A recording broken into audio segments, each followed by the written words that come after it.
pal? Good, mate. Hasn't been you for a while? No, it's been a while.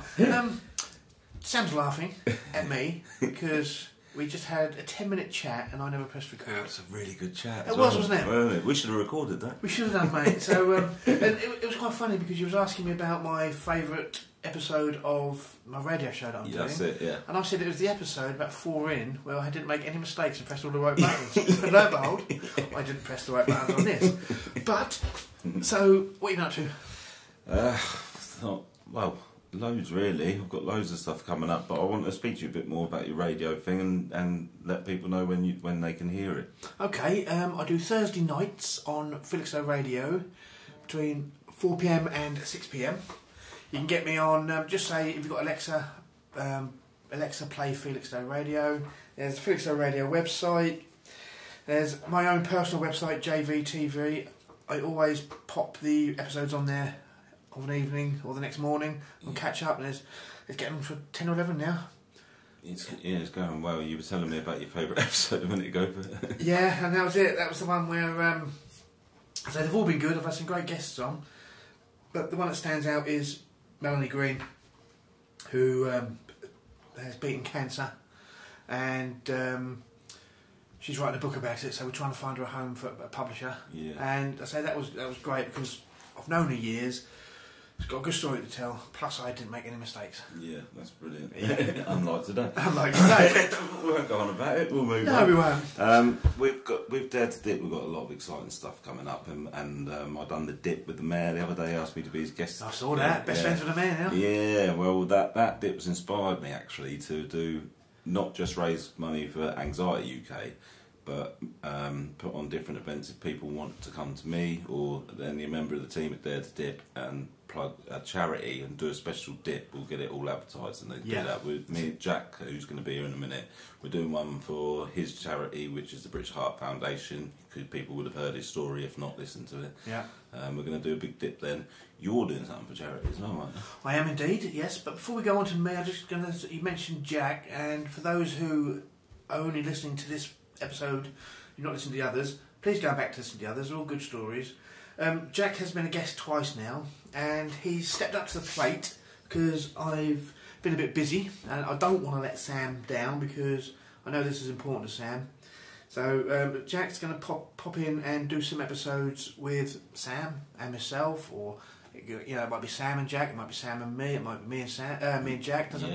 He's going to become the third member of the team, where predominantly Jack and Sam will do a lot of the interviewing, and I'll do behind the scenes stuff, a bit of editorial, a bit of producing and getting it on YouTube, etc. Yeah, so that's good. That's good. When Jack's got a bit of equipment that we use, and that means we can go further afield as well. Me and Jack have decided we're going to travel to different towns. There's a couple of seaside towns where we're going to do dips, and we've got a guest lined up there. A couple of places. So you're going on the road? Dare to Dip on the road? Dare to Dip on tour. Yeah, it's going to be good. It just strengthens the team, and we can actually get into different. I've got lots of guests lined up, and some will work better with you, some will work better with Jack, some will work better with you two. But the most important thing is we get people's stories out there. And if, there was you to start with. There was you and me. There's me, you, and Jack. Now there's 3 of us. Yeah, it could be 4, it could be 5, whoever. It just doesn't have to be us, does it? As long as people are out there talking about things that people don't talk about normally, and inspiring others, that's the whole point. If someone is talking to somebody and they think, you know what, this might be a great episode, they can just record the MP3 or whatever format there is, bang it through to us, and we can do the business and get it out, can't we? Yeah, Jack was sending me messages earlier as well of like strangers messaging him, thanking him for putting his story out there and how much it's helped him. And I've obviously got things. I've been doing this a while now, and that's the power of talking. Really, it really does help others further afield than what you realise as well. We were talking as well before that you're going to be. I definitely want you to do my dad's one. He's doing it next week, I think, or maybe the week after. Can't do next week because I'm on a work thing on the Wednesday. So well, perhaps I've got lots of guests penciled in. So me and Jack. That's the beauty of it. Now me and Jack can do one. Yeah. But I want you to do my dad's one because you probably remember more when my dad had cancer than what I did because I was a young kid and you were. Yeah, he was playing football for the Labour Club, and my dad was the manager, and I was rubbish at football, but I used to go and watch. I was 20 years old. your dad being 10 years older than me, we weren't drinking buddies, close drinking buddies. Yeah. But we knew each other and we'd sit in the same... you know, I still see him now. We're going to have a couple of pints with him now. He came out to the Labour Club the other Saturday for my birthday. We had a couple of beers. Yeah, you know, so, you mentioned that. Yeah. Yeah, so it'd be nice to, I say relive it. It's a bit macabre to say that, but you know what I mean. I was there when it happened. Yeah. So I know it'd be interesting to hear it all again. Yeah, I remember vaguely bits, and I'll talk about them. But me and my dad haven't openly chatted about it. Like we've spoke bits about it, but I'll be asking questions that I haven't been asked before. So it'd be good, and it'll inspire other people that are going through the same fight at the minute. Hopefully, that there is hope, because my dad survived. And it is, and that links to you asked me about a bit of charity work I'm doing. It's whilst it's a different type of cancer that your dad will talk about. Yeah. I'm going to be raising some money for Prostate Cancer .co.uk. Amazing. I've got people I know, friends, people's dads, uncles, brothers, cousins. There's a gentleman at work who's going through it now, and sort of got onto that. There's a lady at work, Tracy Taylor. Her husband, he works for my company, and he's got prostate cancer at the moment. Mm-hmm. So she took time out of her work schedule, and she done a little prostate cancer roadshow. She went around to all officers in my company to speak to both men and women about prostate cancer. That's amazing. And it was fantastic. And you think, what she's going through, and she done this. Right. And so when I saw, I've done a 300-mile bike challenge about 3 years ago. And I wanted to do another one because one, raise a lot of money, and two, give me a kick up the bum, because I've been losing weight, and just recently I've plateaued. I haven't put any on, but I haven't lost any for 2 or 3 months. Yeah. So I wanted to kickstart that again. So I thought, well, if I put the two together, it gives me motivation to get out on my bike more. Always good to have goals to aim towards. Yeah. So in May, I'm going to be cycling 300 miles or more across the whole month. It's only 9.6732. Oh, only a day. So I'll be doing that. That's nothing to you. You love your cycling, don't you? You say nothing. There's 2 or 3 events that I've got lined up in May, which I'm cancelling because dedicated to. I know that if that's a Friday, and that's 2 or 3 good riding days that I won't be. So I'm just like, no, I'll put some things off. That's the mindset you need to have it. You've got to focus on. Because once people start putting their hard-earned money into a cause, especially nowadays, it's all done online, just giving. They've already paid it. Yeah. So I've now got to do it. In the old days, once you've done it, well, come and get it, come and chase us, and we'll sort of, you had an excuse not to do it. Yeah. Now, it's 14 days away, 15 days away from actually doing it. You're going to set a Just Giving page up for I have done, Fund me. Well, I'll put it on the spot here. But we'll get the dates sorted, and we'll arrange a big dip and bump up the money for the weekend after. You don't have to get in if you don't want, but we'll go in for you, and we'll raise some money for your charity. Okay, so I'm doing it. So that's brilliant, thank you. So I'm doing it 1st of May, which is a Sunday, and it finishes on the 31st of May, which probably midweek. Yeah. So maybe on the Saturday or the Sunday we can. Or if there's anyone listening to this, and I get lots of messages about the dip, and we've got quite good following on Facebook now and Instagram. If that is a goal you want to do, perhaps that's the date you can set towards and aim towards it. Maybe doing some cold showers first and that, but it'll be quite warm then anyway. Yeah, we'll talk more about your dip and what your future is when Jack gets here. That's what the episode's going to be today, all about the 365-day dip. So. But jvtv.co.uk or my own Jamie Verso on Facebook. Pop on there, you'll see all my links to this cycle challenge. And even if you want to ride, come out with me one day. If you're in Felix or surrounding areas, give me a message and we'll do, whether it's 5 miles, 10, 15, 20, 30, 40, whatever you want to do. We'll, within reason, we'll go. You can join me, and I'll join you one of them days. Definitely show my support, 100%, mate. You've shown so much support to me. I've got to show something back to you. So 100%, I'll be there one day with you. And I'm glad I've pressed record on this one because it's now people can hear you. I didn't realise you had. Yeah. Anything else you want to discuss before Jack gets in? I think we're sort of more or less covered, aren't we? Yeah, I think so, mate. Good to see you, Jamie. Good to see you, mate. I missed your face, mate. The future's bright. You're going places. Yep. I'd like to go places. Yeah. But I don't want to be too big-headed, but I'm going places. You are, mate.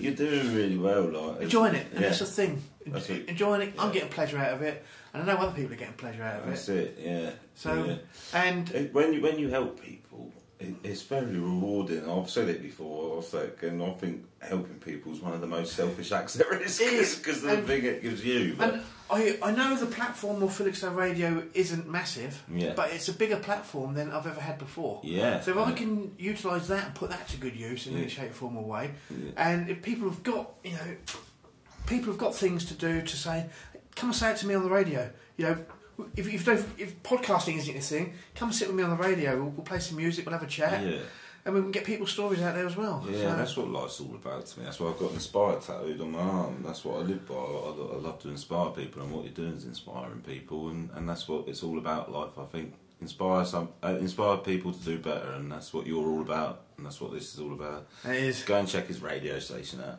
Yeah, thank you, Sam. We'll come back in a minute after we've had a cup of tea. Lovely. Here we go then, boys. Jack has joined us. Hello, Jack. Hello. How you doing? I'm good, mate. You? Yeah, not too bad. Good to see you again. Yes, good to be back. Yeah. Right, Sam. You take charge. That's the time. We're doing the podcast today. Talk about the 365-day challenge. I started it up in lockdown. Well, I started doing a 30-day cold water challenge because Why did you start doing that? Well, I suffered with health anxiety before, and I used to drink and take drugs to get rid of it, to get rid of the anxiety, which worked. But as I said before, it's a vicious roller coaster. You go round and round in circles with it. You're just masking over the problem. So I got myself sober, clean sober, on my own without working a program. I'm now in recovery doing a 12-step program. But I was sort of like knuckling it really for a couple of years.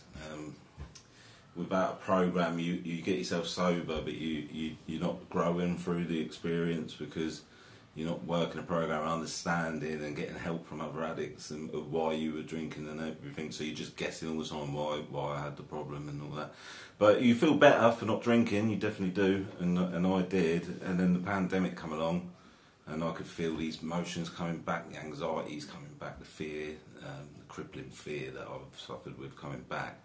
And I had a couple of drinks here and there to mask over it, and it got rid of it again. And I was fighting not to drink and listening to all this stuff on YouTube, trying to stop myself drinking. And then I googled natural ways of getting rid of anxiety and depression, and I found because a lot of people think it was Wim Hof. I'd never heard of him. People tagged me in it when I started doing the Sea Challenge, but the whole thing of Dare to Dip come about was some random teenager doing cold showers on YouTube. Yeah. So why did you go to Google? Why Google? Well, I think it's YouTube and Google. I Google everything, mate. when you're a hypochondriac, you live on Google. Because I self-diagnosed myself with everything over the years. Was it almost like, tell me if I'm wrong here, but was it like a desperation? You were just kind of after looking for answers, anything that would help you out, or anything that could benefit or improve you? But I'm always searching for answers to better myself anyway, I think. But I could feel myself slipping, and I knew, and that's. I ended up relapsing 2 months into Dare to Dip. I'd done the 30-day cold showers, realised it really helped. But now I've worked this program, I realise that you commit to a relapse in your head, and you can relapse before you've even picked up a drink. And I've learned that since being in the program. So I was jumping in the showers, which was making me feel better, and I've done 30 days and set goals, which we've said before is always important. Set goals, set self goals, and work towards them. Goal setting, absolutely. Smash that 30 days and done that every day. And I thought, what's next? And like true addict style, I thought I'll jump in the sea every day for a year, and that was helping, and it really did. And then people got, and it really blew up. Did you tell anyone that was what you were going to do? Did you when you decided that was what you wanted to achieve? Yeah, well, I've always wanted to help people. Like even when I was a kid, like I remember even playing musical chairs when I was younger. If there was one chair left, I'd always let the other kid win. I've always naturally wanted to help people, and I'd rather make other people happy than myself. And I when I started it, I thought, well, if this is helping me, and the showers are going to help me, I tried to inspire other people to do it. So I put the showers on me Instagram, and people would start following along with that. And then I thought, all right, I'll do the sea. And then people started coming. I didn't think it was going to. I thought 1 or 2 people might come and help me. It exploded, didn't it? It did. It just went boom, and which was brilliant. But I was just going off momentum, I think. And now I realise that I'd relapsed in my head already. It was only a matter of time before I picked up a drink. A couple of days ago, I looked, my Facebook memories came up, and I was walking to work. Yeah. So it was probably about 14th, 15th of April Yeah. of last year. And I took a couple of pictures from Convalescent Hill, looking down, and I said, it's great walking to work and seeing the people in the sea. Yeah. And then read all the comments. Don't just look at them, Jamie, get in with them. Yeah. And I'm like, simmer, you know, Yeah. I know when I'm ready. Yeah. But looking back on that year, and I saw some of the faces there, and they're still doing it now, even when you're not, which is brilliant. Fantastic. And that's what I've got to admit. I'll have the odd day off and that now, and the pressure's off, and I am actually benefiting even more from it now because the pressure is off. And whereas I love to challenge myself, a year is a long time to do anything really. I did notice that from afar that Yeah. at some points in it, especially when you had that relapse you talked about, it felt like it wasn't you anymore. It was a whole. I think you had to come to terms with not just what you were doing, that you'd suddenly become. I don't want to say Jesus-like because you know. No, you're right.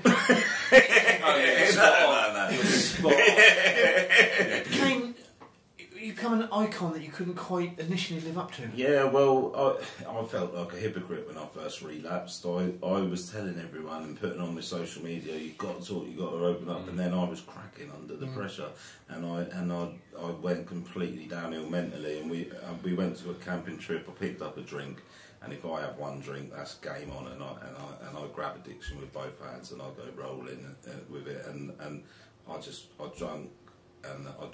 drank, and then someone offered me a little bump of coke, and I thought, do you know what?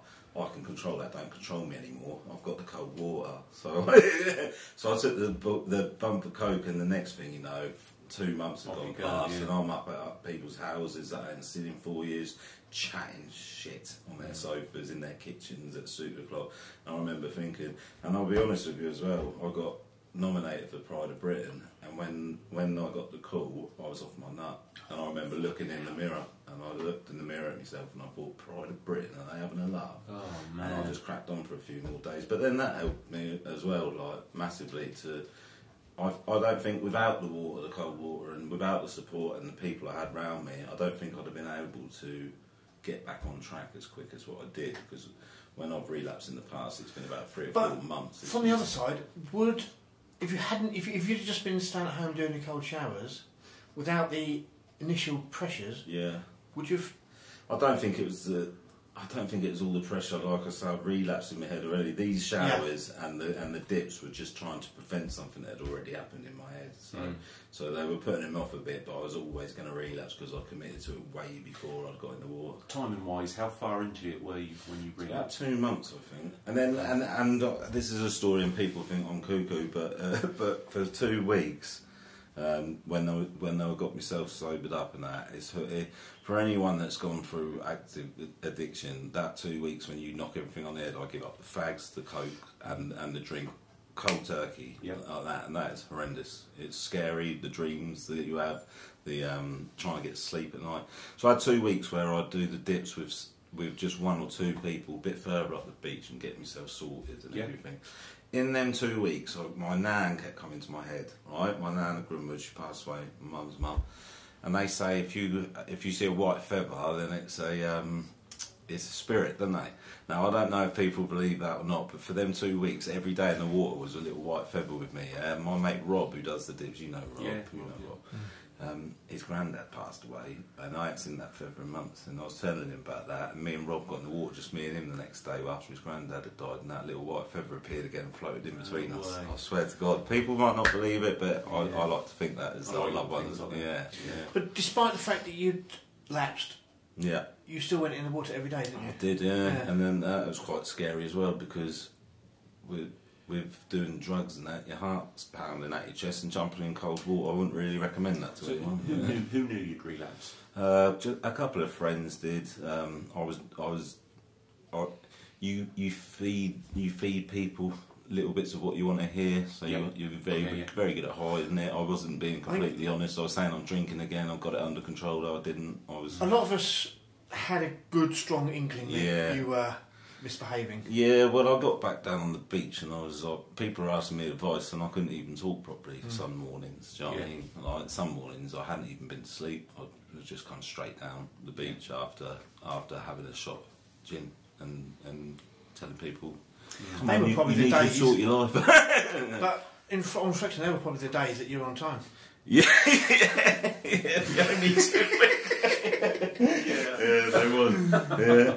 But I'm so glad I stuck it because I was so close to pulling the plug. Because I was going to go to rehab at one point. I made the decision. I thought you need to pull the plug on this. Yeah. But then that's another reason as well why I'm glad I set it up, because instead of going to rehab, I thought, you know what, I'm going to work a program. I can still inspire others, and this can just become part of my story now, and it has done. And if anything, I'm not recommending anyone needs to relapse. Trust me, that's part of my story now. But I learned so much from that relapse that I've been able to help other people, and I found the rooms from AA and CA because of that, and that has completely changed my life around, and I've met some amazing people in them rooms, and everything happens for a reason. Do you know what I mean? We can let I could have sat there for another 3 months, blasting coke and drinking myself into oblivion, or I could have picked myself back up, and I chose to pick myself back up, and I'm so glad I did. Yeah. I mean, I'm so much stronger for it now. So I suppose you went through like a kind of restructure.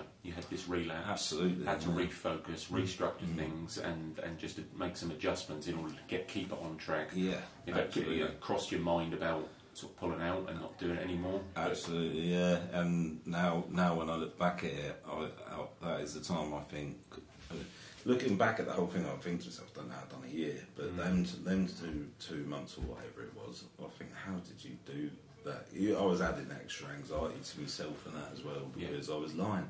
And that is when I'm in addiction, the addict in me lies, and me as a natural person, I'm too honest. If anything, look at me now. No, I get it. I get it. I hate lies and stuff like that. And then lies eat you up and tear you apart. But that's another point I wanted to make, is because I was doing so well on my own back, it was even harder to speak up the second time, like them admitted relapse, because you don't want to worry your family and everything, and you want to let them know you got everything under control. And I'd go for a pint with my dad and brother, and I'd convince them that I was all right, and then they'd even say, "I'm not having another one. I've got work tomorrow." Do you know what I mean? Like manipulating them, and then as soon as I left the Labour Club, I'd grab some beers in the shop, neck them, then I'd get home, and then the cocaine would come out and the gin. And then I probably wouldn't even go to work tomorrow. Do you know what I mean? That's where addiction takes me, and I'm so grateful to where I am today. Yeah. So obviously, you kept the dip kept going. And kept building, and and then I just had a fire lit under me after that, and I just thought, you know what? And then 2 months were hell, and I could look back at it. After a couple of weeks, I started getting my recovery head back on, and I was on a bit of a cloud nine, and then at this, and then the dips, like you get in the water, that sort your hangover out anyway. But you get in the water without hangover, you get the real effects from it. Yeah. And then I just thought, this is I don't want to be that bloke sat on the sofa.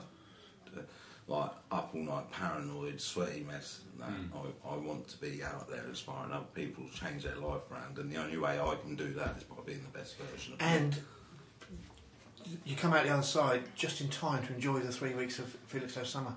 Yeah, exactly. I think it's 2 weeks. Yeah. I don't think the European Cups help with the drinking thing either. Tough times. Yeah, but. It's a learning curve. I'm glad I went through it. I've said before, and I'll say it again, I don't regret anything in my past, because it defines who I am today, and if I needed to go through hell to help other people out of it, then I'll be willing to do that. But I'm stronger now than I ever have been, and that's the most important thing. Yeah, of course it is. I think, from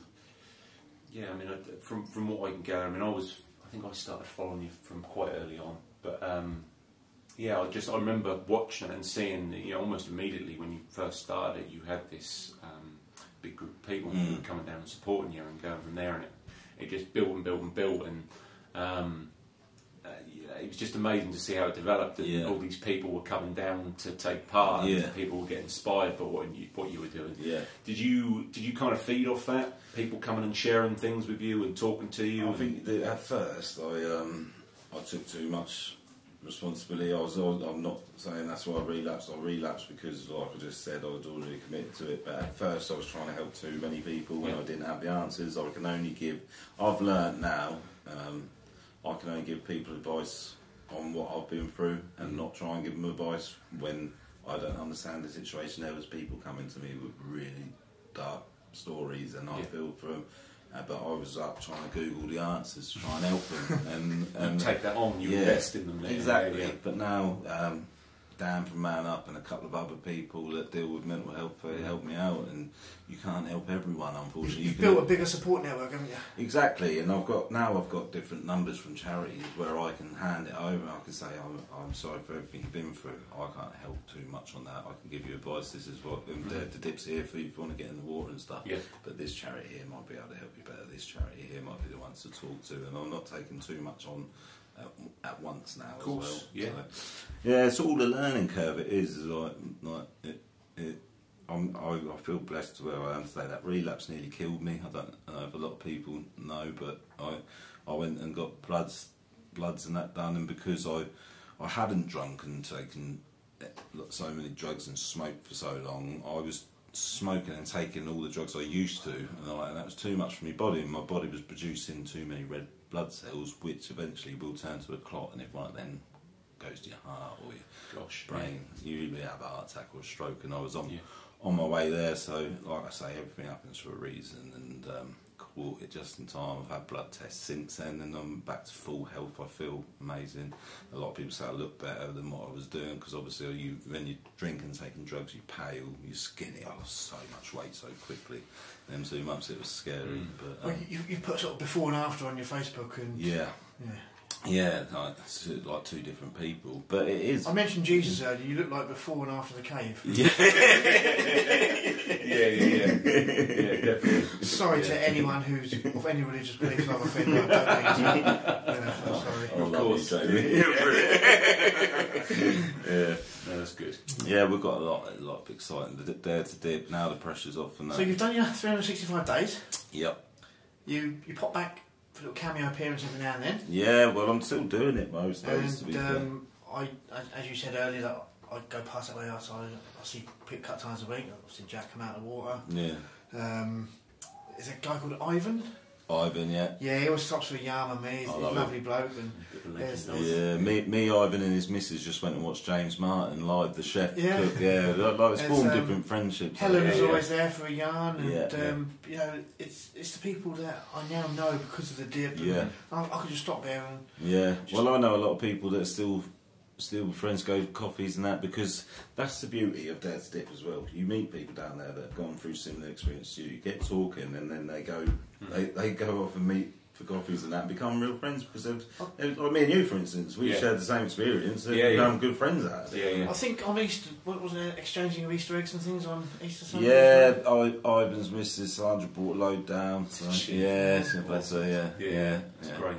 Yeah. And you're now on the top table with the mayor. Well, me and him are like thick as thieves now. I might go for his job. No, you have to fight me for that, I think. Yeah, we just done a dip with the mayor. He asked me if he's guest of honour, which I was honoured about. So brilliant, because that was the St Elizabeth's Christmas Day dip that got postponed. Yeah, it was like they should do the Christmas dip every Easter. I think it's much warmer. It's a beautiful day. Funny you say that. You should probably get bigger crowds. Yeah, better crowds, more. Yeah. But that was postponed and moved to Easter Sunday, and you went along there and you sort of moved yours. And it was brilliant. It was good. They give a little badge, a little medal at the end of it saying, "I've done the dip," and that's inspired me to look for little badges saying, "I've done the Dare to Dip," and do things like that. I've got all different things that are coming into my head, and we're going to carry it on. We're going to do a big dip for your charity. We were speaking before. Yeah, mentioned about that. Yeah, I'm excited. It's something I can be proud of. I've created. So the dip will keep going because there's people now, even if you're not there, taking it forward, they're all still doing it. Yeah, well, I still do it most days, and I'll do some form of cold water therapy every single day. Anyway, I'd be stupid to, after the benefits it's given me. I think we all fall victim in a way. Like sometimes we'll do something like a number of times and we'll feel better and we'll stop doing the thing that makes us feel better because I'm cured, and then so consistency is key. So I'll be there most days. Some mornings I might have a lay. Yourself and Jack, two gentlemen sat with me now, you're going on tour? Yeah, well we're going to go to different places and do we've got a neat little bit of kit that Jack got, and we can travel a bit further afield. We've agreed that we'll go to like Colchester. We're going to do an interview with my sponsor, which is going to be good. He lives in Colchester.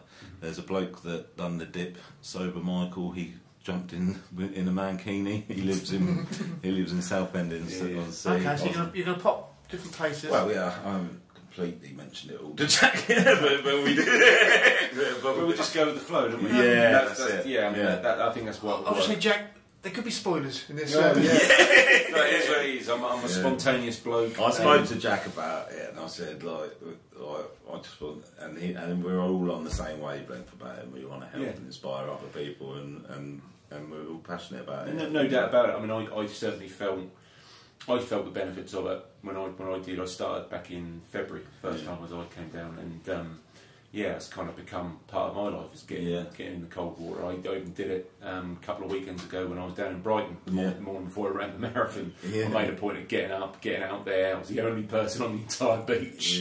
Got a dip done, and then went. That's why I started the day off, isn't it? Is it? And when the water's really calm and the sun's poking up over the horizon, the calm water calms your mind. And if you calm your mind first thing in the morning and just take in the moment, and then the rest of the day you settle your mind, and then you settle your thoughts, and the rest of the day it follows. So I was down there this morning ready for my interview today. I was like, I've got to get down there and get a dip here, and then that set me up for the day. Yeah, I definitely recommend that to anyone got something big going on in the day, some sort of meditation. That's what cold water is. Meditation. I have, I've done it with you, and I will do it again. Yeah. But for me, cycling is my well, it does the same things, Jamie. Like exercise. And exercise, going for walks, getting into cold water, all do the same thing, and that's dopamine. Yeah, we're chasing dopamine hits, and that's what all them forms of things do is dopamine. And if you get the dopamine rush, then which cold water definitely does. You come out of the water and you got that dopamine rush. It is actually proven that it releases the same amount of dopamine into the brain as what cocaine does. But cocaine, you hit the dopamine, it's an unhealthy level of dopamine, and then you crash. Whereas this, it releases the dopamine, and it just releases it slowly throughout the day. So it's a natural high. When I'd done it, and 11 a.m. when I could feel my feet again, that was when my... It don't work for everyone, neither does coke. But you must have felt a buzz after it. It definitely sort of wakes you up. Yeah. Definitely sort of like... I thought one of the Bee Gees was got in the water with me when you done it. And stayed alive. So. The day my glasses fell off, it was like Mr. Magoo, wasn't it? You lost them as well, didn't you? Yeah. Yeah, you're not the first and you won't be the last. That Christmas Day dip got cancelled for a reason as well, and that did nothing for my anxiety that day, because we still got in. So you start in March. You think by December, what are we? That's 10 months in, essentially. Yeah. So you're almost at the tail end of it. But obviously, from what I wasn't there for the Christmas Day one, but I did hear that was extreme dare to dip. We really did dare to dip, because then waves hit you and they drag you under and drag you back out, and it was like getting hit over the head with ice as well. It was brain freeze, but still done it. You had a good turnout for that one? Yeah, it was. Yeah. Too good, really, because I was more worried about everyone else. And I know Rob, bless him, was worried about. He don't like it because Rob's such a caring bloke. He worries about everyone else a lot as well. So he was like lifeguard that day on the beach. I did promise to go, but I got up 5:30, sat on the settee. We opened our presents, looked out the window. Nah. Oh, over 365 days, you'll be amazed how many times you look out the window and think, oh. Yeah. You know what, I get that even now. There's times when I get down to that beach and I'll look at the water, I'll just think, what are you doing? Don't do this. But I'll tell you what, they're the days you need it the most. 100%. They are, and I've never ever regretted going into the water. I've regretted getting up at the time, walking down there, but every time I come out of the water, I felt good, and I've never regretted it. I remember you said that to me the first day that I went down there, and I remember looking at it. But honestly, exactly that. Every single one that I've done, I've never regretted it. Yeah. My pal at work, Julian, who does the dips, he's now badgering me to go back in the water with him, and I'm the one who first got him to come down and see you. No, he gets that out of it. It's brilliant. And all the people that have come down and done it, it's been brilliant, and it's nice because it's all different ages and that, and people that wouldn't normally talk to each other, communicating, and everyone's there for the same thing to improve their life. Well, that's it. And as I said, when I go down there and speak, I wouldn't, normally, if I didn't know about this, I'd just carry on something past. I might just sort of wait, say good morning. But you said stop and speak to people now, and people have never. It's not on my radar, so to speak. Yeah, and then throughout the whole year, there's been people that done it, and people, like you say, it comes up on their time hops, and they send them to me all the time now, and I think, oh yeah, you come and done it. It's those little connections, isn't it? It is, and a lot of people. Some people just used the dip because they were stuck in a rut at the beginning. I think that lockdown destroyed everyone, didn't it?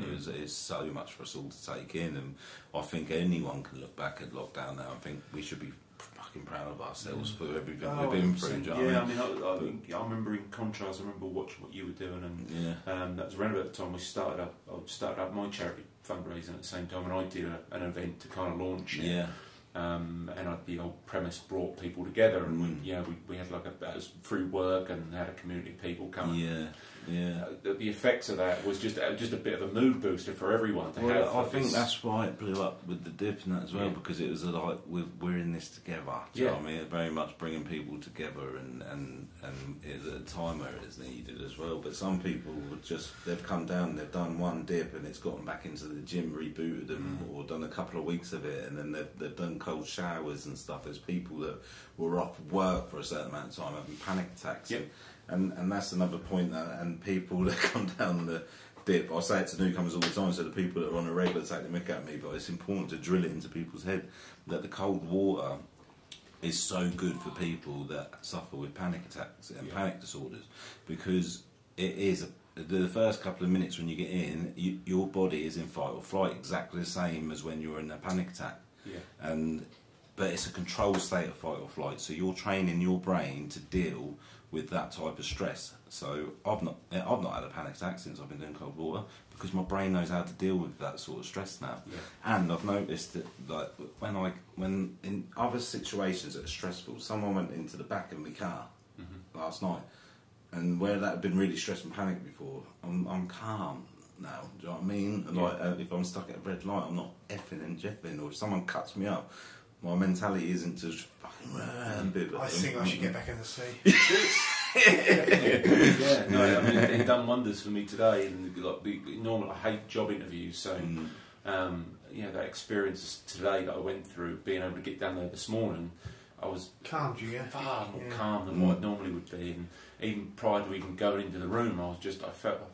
Stood there, I was like, wow, this isn't normally how I'd feel going to an interview. Well, you go to the gym to train your muscles, don't you? I go to the water to train my mind, and that is it. I've never been this mentally strong. It's not all down to the cold water. I meditate, I live on gratitude now. That's very important to me. I wake up feeling grateful in the mornings, and take a moment to think of the things that are going good for me instead of the things that are going right. Recovery's had a big part in it, but now my mindset's completely changed. If I've got a car problem before, I'd think, I've got my car problem. Now a car problem's a blessing to me because I've got a car. You know what I mean? It's the way you look at things in life, and the cold water has really brought things into perspective for me. How did you feel, sort of, obviously you talked about that December time, that Christmas Day one, and then coming through into the new year, and people started talking about the kind of it coming to an end, so March was drawing closer. I remember I just started beginning of February, so I was on the tail end of it. But Yeah. I remember chatting to you then, and you Yeah. kept sort of dropping in. Oh, you know, I've only got a few more weeks to go. Yeah, Like, well, it was mixed emotions really. I was quite poorly at the time. I don't know if I mentioned it. Yeah, really, wasn't it? Yeah. First time I found out. Yeah, I've had an ear infection. I've got those are the hardest times. I had an ear infection, tonsillitis, and there's another thing I'll get back to in a minute. Remind me, but. Going back to your question, it was mixed emotions towards the end. It was relief, it was happiness, it was sadness as well. It was coming to an end, but at the same time, I knew it was going to carry on. But then there was a bit of anxiety about is everyone just going to stop now? Now the momentum stopped. Are the people that need it the most going to suffer by not having it there? And it was lots of things went through my head, like they always do. A million things go through my head, and only one truth. And it's worked out better now because.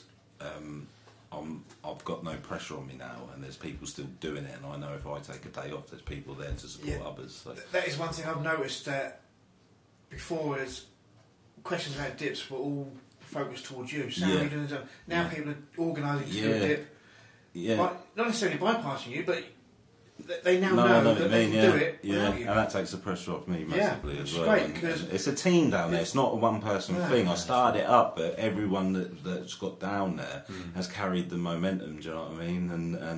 And it's not about me. It's about people getting their mental health together, and that's what I want Dare to be, and Dare to Talk. Like I said to you before, if I can't make an episode, I still want people to get their stories out, so you two can do it. Yeah. Like it's not about me.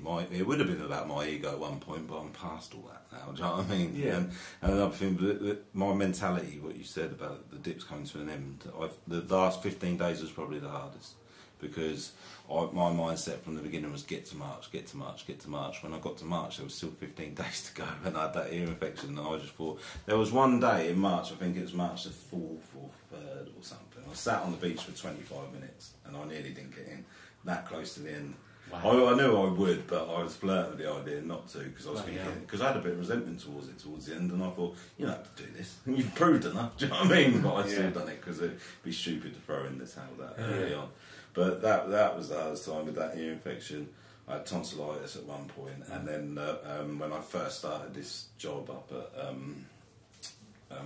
back in Sheffield, I think it was I got sweaty while I was working in the seawater, but I was chafing bad, and it was like for about 4 days it was like getting in acid, and it was horrendous, and it made me dizzy because that's how much it hurt.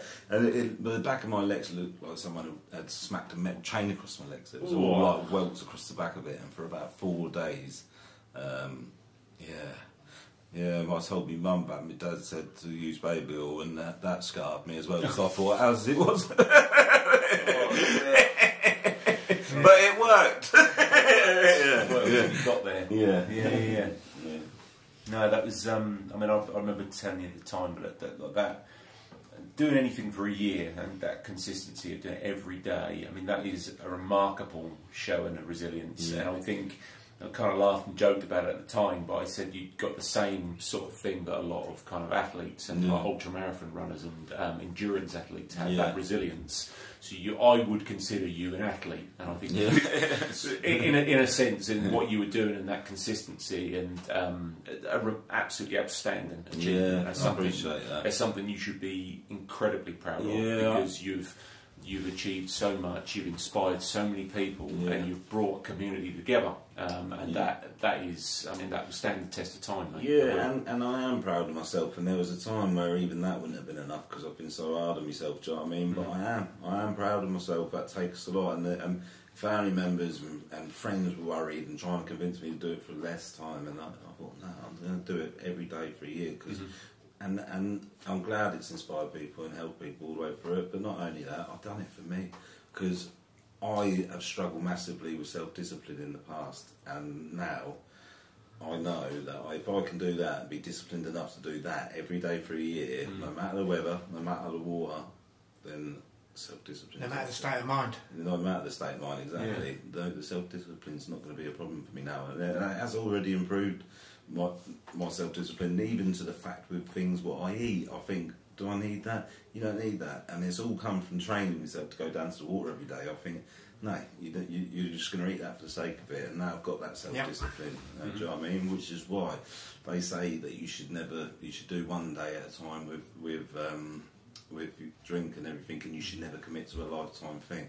I'm telling you now, I'm never going to fucking drink, and I'm never going to take drugs again, no matter what happens to me in my life, because I've committed to that, and that's a lifetime thing. And I know you shouldn't say that, but I'll do what I want. Yeah, totally, mate. Yeah. And I can't see any reason why you can't achieve that, mate. Yeah.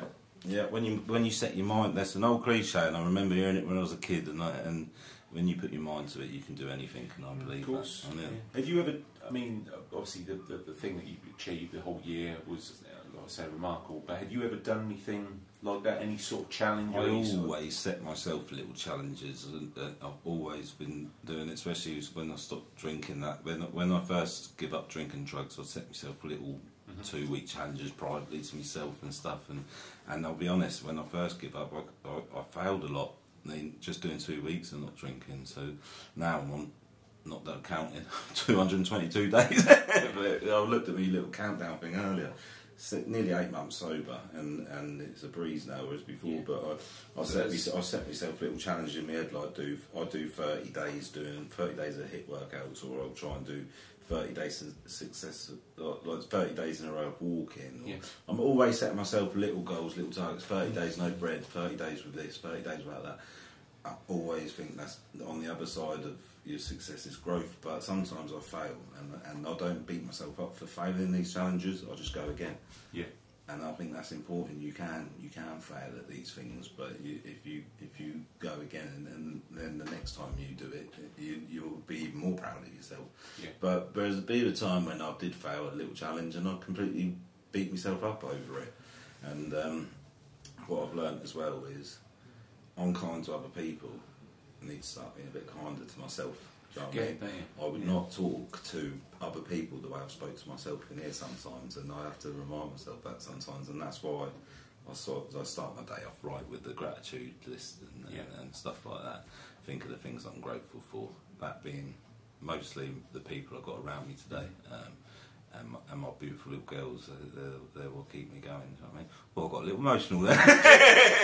Well, what we'll do before we wind up, I'm just going to ask you both a couple of questions. What's next for Jack? Your episodes have had some good positive feedback, and you've said you've helped. You know, they've been helping people. So, where are you going to take this next? That's one thing I've really noticed from doing the podcast and my video with Man Up. I got inundated with messages. People, the most surprising were people I didn't even know. So these people from other parts of the country I've never even been to, and they're contacting me and telling me that my story has helped them or inspired them, or I've got an ex-colleague who contacted me and told me he's just started running, and because of listening to me and hearing what I went through and dealing with his own issues, and that for me just made me realise that what I have done, it justified it, it made it, it gave me that assurance that what I'd done was the right thing. For me, the story continues. As I said, sort of when I completed London Marathon last year, my whole focus, again, similar to Sam, is around these challenges and setting myself goals. So I completed the Brighton Marathon a couple of weekends ago. Wasn't satisfied with my result with that, so I'm going to be running another one later on this year, hopefully. I haven't decided which one yet, but I will. I've got a 100-mile bike ride next month, doing the Ride London 100. I've only been cycling for about a year and a half, so I want to set myself sort of these goals that may be a little bit out of my reach, but I'll just achieve them and I will get through it. I've got a London to Brighton cycle as well later on, a little couple of months later, so the story just continues. And for me, I think having this outlet here as well, being able to talk with people and getting down to the pier and taking part in the dip and speaking to the people down there, and it's been a real adjustment for me. I think this year, I think since February, I noticed a significant change. And there shift, they call it, don't they? Yeah, big time. There's I'm making various adjustments in my life and getting things straight and all positive stuff. Yeah. Yeah, I'm going to. I was talking to my mum earlier as well, and I said about before that we wanted to do a litter pick, arrange a litter pick, and my mum come up with a brilliant idea. She said about getting people to do it in groups of 2 or 3, because people find it easier to talk about their problems when they're not necessarily looking at each other. So you'd be picking litter, and we can set people up into groups that think they might benefit with other people and clean the beach at the same time. I like that. Yeah. And I think the beach has given us so much. I think giving something back to it, looking after it a bit as well, is something that can happen on a more regular basis, hopefully, because there is a lot of crap down. Sometimes we get to where we go in the dip and people have had a party on the beach and it don't look very good. It looks like we're all a bunch of people. I've been there from the night before. You should say that when I was down there on one of the dips, I took a before and after pic. There was bottles of tequila rose, and there was, let's just say, a party going on. Yeah. I popped it onto the photo server, and someone said, "There's people down there who swim at 6:30 every morning. Maybe it was them." I said, I don't think they'd be maybe at one point, mate. they'd be doing shots of tequila rose before they go into the sea. Well, I did for 2 months, but I wouldn't be drinking that. Very different sort of group, really. Yeah. No, and we've got the charity. That dip the other day, I said it in the beginning. It's inspired me. I want to. If anyone out there wants to arrange a dip for their certain charity, get in touch with me, Jack, Jamie, and we're going to be doing Jamie's dip. We're going to do one for your charity, and we're just going to keep raising money, and we can put on different dips where we'll advertise it on our platforms. You can advertise it on yours, and we'll get the dip sorted out. We're going to keep the momentum going. We've got lots of exciting stuff. I think that's important. I think a good friend of mine always talks about what is going to be your legacy. What are you? And I like that. That dip, that 365-day challenge that you did, that will last forever. That's always there. You banked that. Yeah. But that's kind of what you do past that point and just keep growing and expanding. I think people go home, and I've said to you before, I want to get to a point where we go to different seaside towns, find someone with a similar story and maybe inspire them to start something. I've seen what it's done for the people of Felixstowe and further afield, the ripple effect that it's given. Of course. I'd love to see other seaside towns start something up. It doesn't have to be a year-long challenge, but get someone in the water for a month, have people joining them, blows up like Felixstowe does. You could be saving lives in different parts of the country, and that's what this is all about. I want to change the lives of people. I've said it before, I want to get someone that is considering taking their life around the table with their family at Christmas, who might not necessarily have been there. And that's how powerful talking can be. You can save lives. So. Yeah, and I'll attest to that. That's off the back of doing the sort of 2 podcasts with yourself, I finally sort of properly opened up with my mum and spoke to her about sort of everything that I've been through. Yeah. She knew parts of it. I touched on things before in the past, but to actually, I think I told you how I couldn't. That was difficult to manage at the time. I was away. That was my birthday, and I kind of just. I sent her all the stuff that I've been doing, and then just went, just listen to these, Mum. I'll speak to you later, and then went off and just sort of switched off from it. And I came back later in the day, and she kind of just she ignored it at first. So I thought, oh fuck, did she actually did she get it? Did she get what I sent to her? But then she got me and come and sat down and that's what it's all about. You inspire your family around you and that, and you inspire your friends. And the best gift you can give your kids, your family, anyone is presents. Not presents to unwrap, your present. Yeah, do you know what I mean? So it's very positive stuff, and I'm really looking forward to the future. And there was one point I didn't think I had one. So. No, exactly. The future's there for all of us. Now, just one little thing, sort of podcast-ish based. My wife sold a mouse tank because our mouse died, and she didn't want a mouse anymore. Get rid of it. And she met some woman on Marketplace on Facebook. The woman says, "I'll send my fella around to pick it up." Bloke turns up, says to my wife, "I've been to your house." She's like, "Have you? When?" "I came here the other week and done a podcast with your husband." Carl Brown, tell me about that. Yeah, small world, isn't it? Yeah. Which is a totally irrelevant story. No, I like it. It's brilliant, isn't it? It's good. Right, so I think we'll wrap up there, guys. So that's been good. Thank you very much, guys. Future's bright for all of us. Yeah. Yeah. Totally. See you all soon.